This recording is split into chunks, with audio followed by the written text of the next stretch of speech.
দীর্ঘ টানাপোড়েন 2019 সালে পাশ হওয়া নাগরিকত্ব আইন সিএএ। কেন্দ্রীয় সরকার বারংবার মেয়াদ বাড়িয়ে অবশেষে সমস্ত জল্পনা টানাপোড়েনের পর অবশেষে লোকসভা ভোটের দোরগোড়ায় সারা দেশ জুড়ে লাগু করল নাগরিকত্ব আইন সিএএ। এই নিয়ে বহু মানুষ খুশিতে আত্মহারা। তো কি আছে এই নাগরিকত্ব আইন সিএএতে? কারা আবেদন করে নাগরিকত্ব পাবেন, কিভাবে আবেদন করবেন, আবেদন করতে কী ডকুমেন্ট লাগবে, কোথায় গিয়ে আবেদন করবেন, আবেদন করতে কত টাকা লাগবে, কারা আবেদন ছাড়াই নাগরিকত্ব পাবেন, বিস্তারিত জানাবো আজকের এই ভিডিওটিতে। তো ভিডিওটি অবশ্যই শেষ পর্যন্ত দেখতে থাকুন। ভালো লাগলে লাইক করুন, চ্যানেলে নতুন হলে চ্যানেলটিকে সাবস্ক্রাইব করুন এবং ভিডিওটি বেশি বেশি করে শেয়ার করে ইনফরমেশনটি দেওয়ার চেষ্টা করুন। তো চলুন দেখে নেওয়া যাক যে নাগরিকত্ব আইন সিএএতে কীভাবে আবেদন করবেন। দেশ জুড়ে কার্যকর হলো নাগরিকত্ব সংশোধনী আইন সিএএ। বিজ্ঞপ্তি জারি করল কেন্দ্রীয় স্বরাষ্ট্র মন্ত্রক। কেন্দ্রীয় স্বরাষ্ট্রমন্ত্রী অমিত শাহ সম্প্রতি জানিয়েছিলেন, লোকসভা ভোটের আগেই নাগরিকত্ব সংশোধনী আইন 2019-এর বিজ্ঞপ্তি প্রকাশ করা হবে।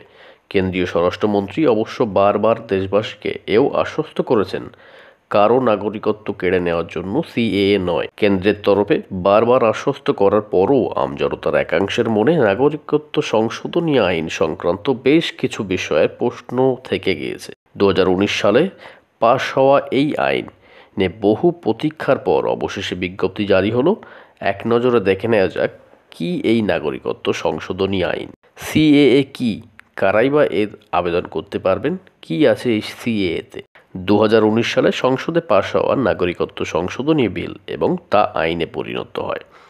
সিএএ আইনের মূল বিষয় হলো 2014 সালের মধ্যে পাকিস্তান, আফগানিস্তান কিংবা বাংলাদেশ থেকে আসা হিন্দু, খ্রিস্টান, বৌদ্ধ, জৈন, শিখ ও পারসিদের ভারতের নাগরিকত্ব দেওয়া হবে। এক্ষেত্রে শর্ত হলো তাদের অন্তত 5 বছর ধরে ভারতে বসবাস করতে হবে, তাহলেই তারা নাগরিকত্বের জন্য আবেদন করতে পারবেন। যারা ইতিমধ্যেই ভারতীয় নাগরিক তাদের ক্ষেত্রে কি হবে? সিএএ আইন তাদের জন্য কি লাগু হবে? চলুন দেখে নেওয়া যাক। যারা ভারতীয় নাগরিক তাদের জন্য সিএএ নয়।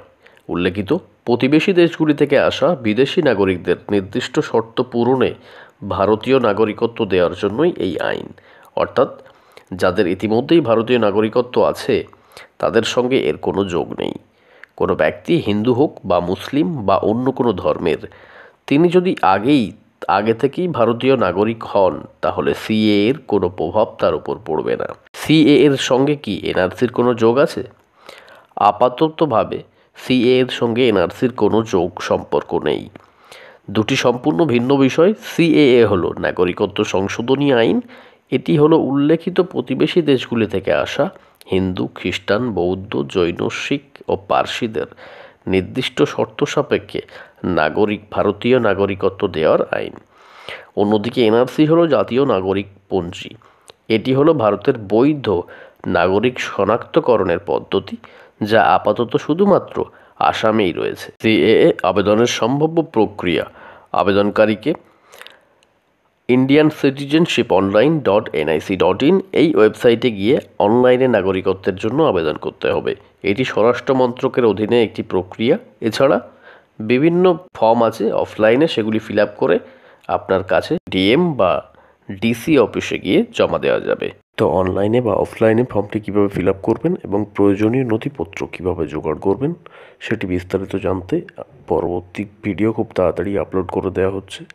তো সেই ভিডিওটি দেখতে চ্যানেলটিকে সাবস্ক্রাইব করে রাখুন এবং ভিডিওটি শেয়ার করে বন্ধুদের কাছে ইনফরমেশনটি দেওয়ার চেষ্টা করুন। এছাড়াও আর কোনো কোয়ারি থাকলে আপনি কমেন্ট সেকশনে কমেন্ট করে জিজ্ঞাসা করতে পারেন বা আমাদের যে টেলিগ্রাম চ্যানেল আছে তার লিঙ্ক ডেসক্রিপশনে দেওয়া আছে, সেখানে জয়েন হয়েও জিজ্ঞাসা করতে পারেন। তো ভিডিওটি এই পর্যন্ত। ভিডিওটি শেষ পর্যন্ত দেখার জন্য ধন্যবাদ। ভিডিওটি ভালো লাগলে অবশ্যই লাইক করুন, চ্যানেল নতুন হলে চ্যানেলটিকে সাবস্ক্রাইব করুন, চ্যানেলের সমস্ত আপডেট পেতে বেল আইকনটিতে ক্লিক করুন এবং ভিডিওটি বন্ধুদের সাথে শেয়ার করে ইনফরমেশনটি দেওয়ার চেষ্টা করুন।